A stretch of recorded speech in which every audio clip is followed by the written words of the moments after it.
اللہ تعالیٰ اپنے کلام میں ارشاد فرماتا ہے فَصَلِّ لِرَبِّكَ وَانْحَرْ، اپنے رب کے لیے نماز پڑھو اور قربانی کرو، اپنے رب کے لیے نماز پڑھو اور قربانی کرو۔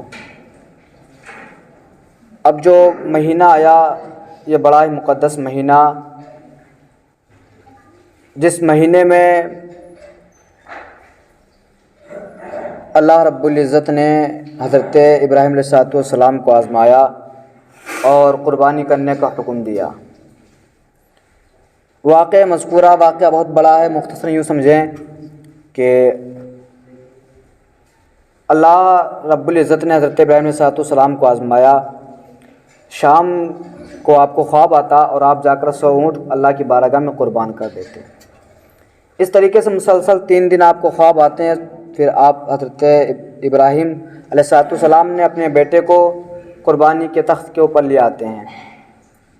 پھر اللہ رب العزت نے حضرت جبریل کو بھیجا، پھر انہیں ہٹایا گیا اور اس کے جگہ ایک مینڈھے کو رکھ دیا جس کی قربانی حضرت ابراہیم علیہ السلام نے کی۔ تو اللہ فرماتا ہے فَصَلِّ لِرَبِّكَ وَانْحَرْ، اپنے رب کے لیے نماز پڑھو اور قربانی کرو۔ قربانی یہ ایک مالی عبادت ہے جو ہر غنی کے اوپر واجب ہے۔ قربانی جس طریقے سے مردوں کے اوپر واجب ہے، بالکل اسی طریقے سے عورتوں پر بھی قربانی واجب ہے۔ اگر عورتیں اپنے نصاب کے اندر مالک نصاب ہوں تو، کیونکہ بعض عورتوں کا مہر اتنا زیادہ ہوتا ہے جس سے وہ عورتیں مالک نصاب کو پہنچ جاتی ہیں۔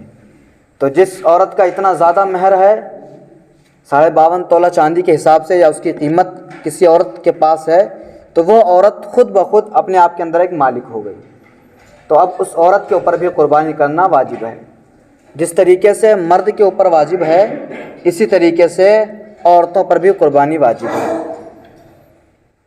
تو اللہ کے نبی صلی اللہ تعالیٰ علیہ وسلم سے ایک شخص نے پوچھا یا رسول اللہ قربانی کیا ہے؟ پوچھا یا رسول اللہ قربانی کیا ہے؟ تو اللہ کے پیارے نبی صلی اللہ تعالیٰ علیہ وسلم نے ارشاد فرمایا یہ تمہارے باپ حضرت ابراہیم علیہ السلام کی سنت ہے۔ قربانی کرنا تمہارے باپ حضرت ابراہیم علیہ السلام کی سنت ہے۔ تو صحابہ نے عرض کیا یا رسول اللہ اس میں ہمارے لیے کیا ہے؟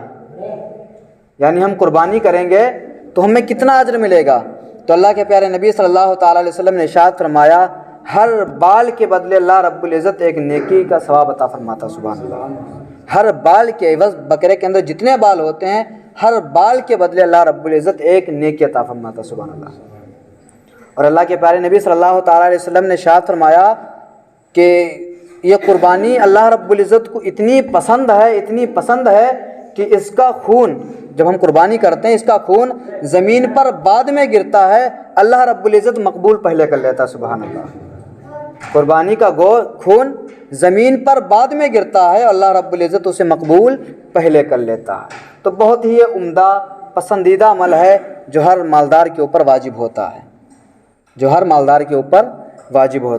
تو اللہ رب العزت نے جس کو استطاعت دی ہوئی ہے، جو مالک نصاب کو پہنچا ہوا ہے، وہ حضرات اس بات کی طرف توجہ دیں کہ وہ ہر سال قربانی کیا کریں۔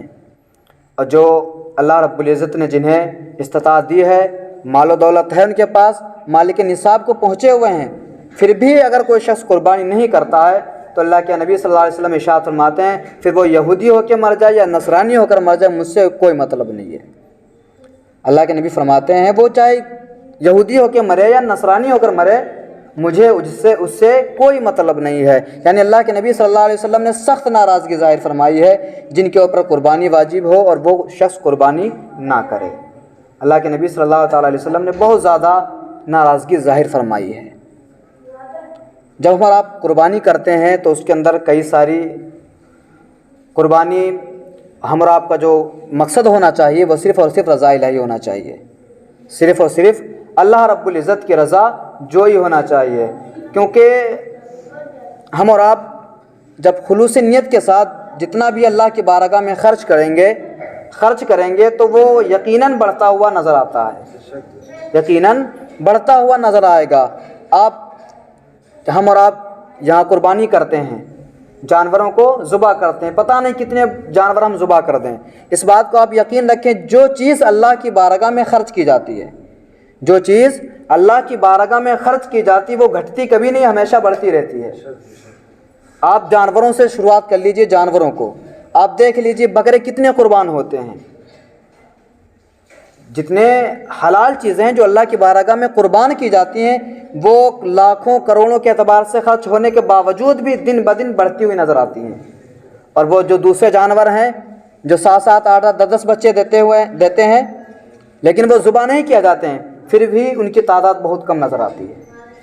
تو اس سے پتہ چلتا ہے جو مال اللہ کی بارگاہ میں خرچ کیا جاتا ہے وہ کبھی گھٹتا نہیں ہے، مسلسل ہمیشہ بڑھتا رہتا ہے۔ وہ کوئی بھی مال ہو، آپ مسجد میں لگائیں گے وہ بھی بڑھتا رہے گا، مدرسے میں لگائیں گے وہ بھی بڑھتا رہے گا۔ جتنا مال آپ اللہ رب العزت کی بارگاہ میں خرچ کریں گے کبھی گھٹے گا نہیں بلکہ ہمیشہ بڑھتا رہے گا۔ تو اللہ کے پیارے نبی صلی اللہ تعالیٰ علیہ وسلم نے صحابہ سے فرمایا کہ یہ قربانی تمہارے باپ ابراہیم کی سنت ہے۔ پوچھا یا رسول اللہ اس میں ہمارے لیے کیا ہے؟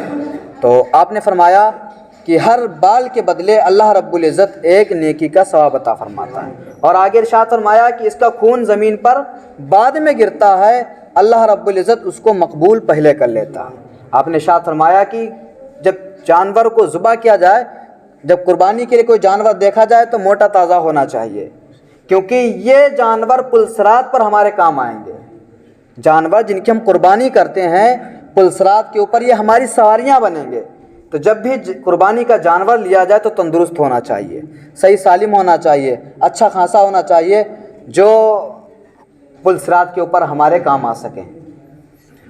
تو ہم اور آپ قربانی کرتے ہیں، قربانی ہر مالدار کے اوپر واجب ہے۔ اس کے بعد میں جب قربانی کر دیتے ہیں تو کچھ مسائل اس کے نکلتے ہیں، قربانی کے کچھ مسائل نکلتے ہیں۔ مثلا جب ہم قربانی کریں گے اس کے بعد گوشت آتا ہے، گوشت آتا ہے، پھر گوشت کا کیا کرنا ہے؟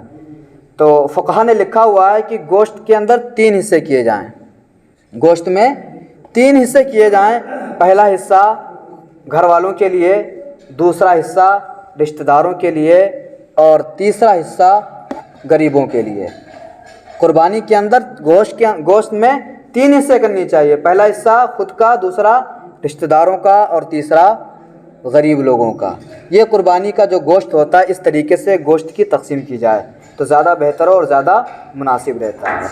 پھر اس کے بعد میں اسے تقسیم کیا جائے یا کھلایا جائے، ان تینوں کے اعتبار سے یہ سارے طریقے درست ہو جاتے ہیں۔ پھر اس کے بعد میں اس کی کھال آتی ہے، اس کی رسی آتی ہے۔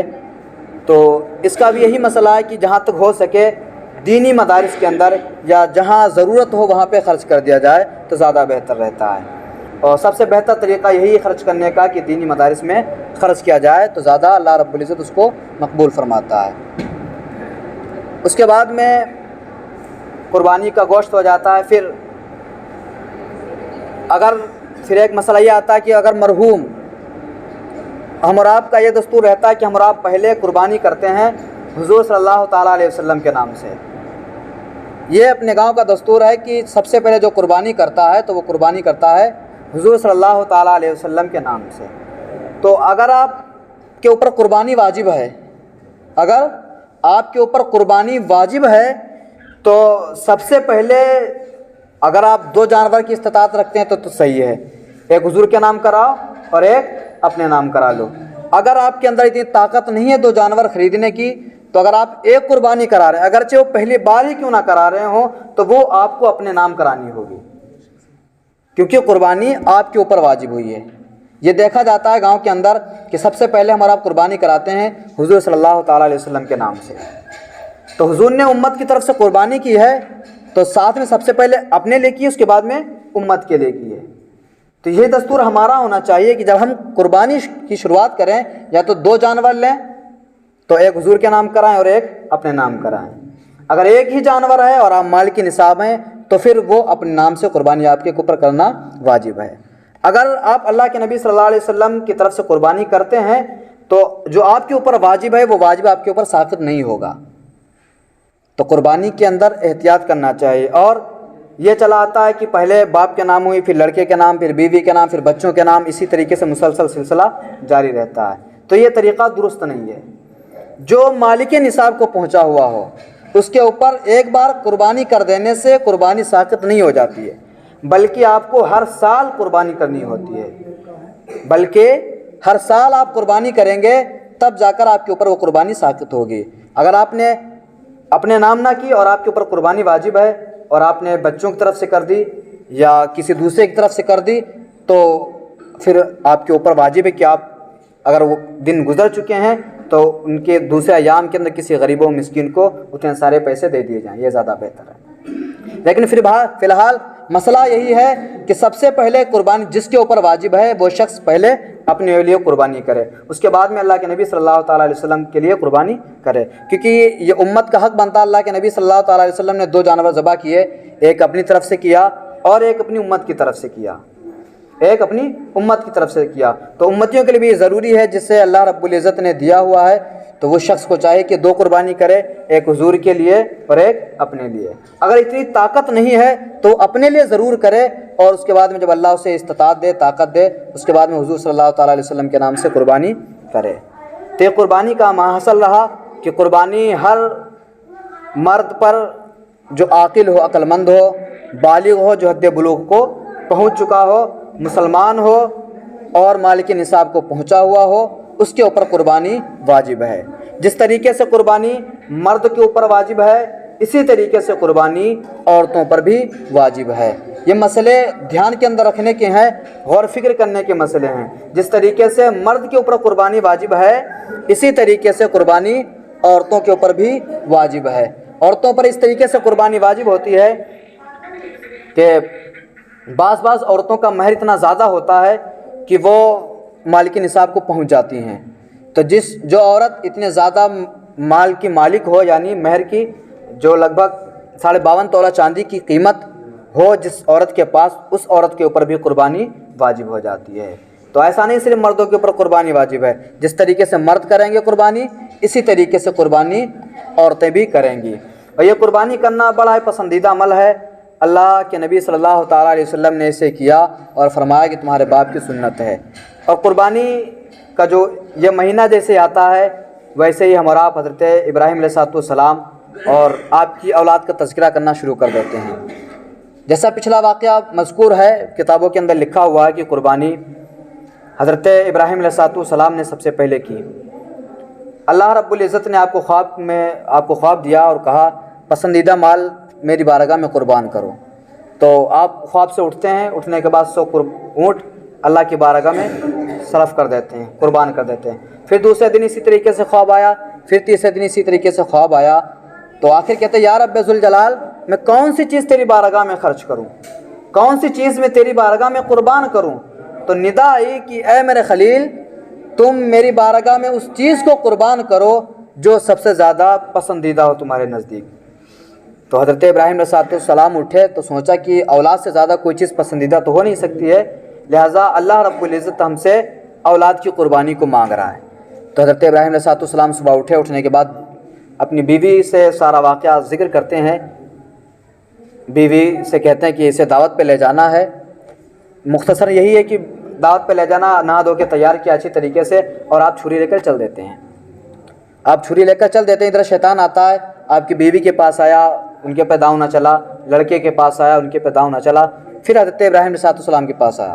ابراہیم علیہ السلام کہنے لگا ابراہیم کیا کرنے جا رہے ہو؟ کہا میں اسے اللہ کی بارگاہ میں قربان کرنے جا رہا ہوں۔ کہنے لگا خواب کے ذریعے آپ کو خواب آیا اور آپ نے حقیقت مان لیا؟ تو حضرت ابراہیم علیہ السلام نے فرمایا کہ یہ شیطان ضرور تو شیطان ہے، ورنہ اللہ رب العزت کے احکام سے مجھے نہ روکتا۔ تو اس سے پتہ چلتا ہے جو کام اللہ کے بندے کرتے ہیں یا جو اللہ کی بارگاہ میں جو لوگ صرف کرتے ہیں، اللہ کی بارگاہ میں قربانی پیش کرنا چاہتے ہیں، اس کے اندر بعض روکنے والے شیطان ضرور ہوتے ہیں، بعض روکنے والے شیطان ضرور ہوتے ہیں۔ آپ جب بھی اچھے کام کی طرف آپ قدم بڑھائیں گے، اچھی چیز کی طرف جب بھی آپ قدم بڑھائیں گے تو بعض ایسے ہوں گے جو آپ کے قدم کو پیچھے کھینچیں گے، تو وہ یقین مانیے کہ وہ انہی شیطانوں کا طریقہ کو اپناتے ہیں، نیک بندوں کو وہ اچھے کام کرنے سے روکتے ہیں۔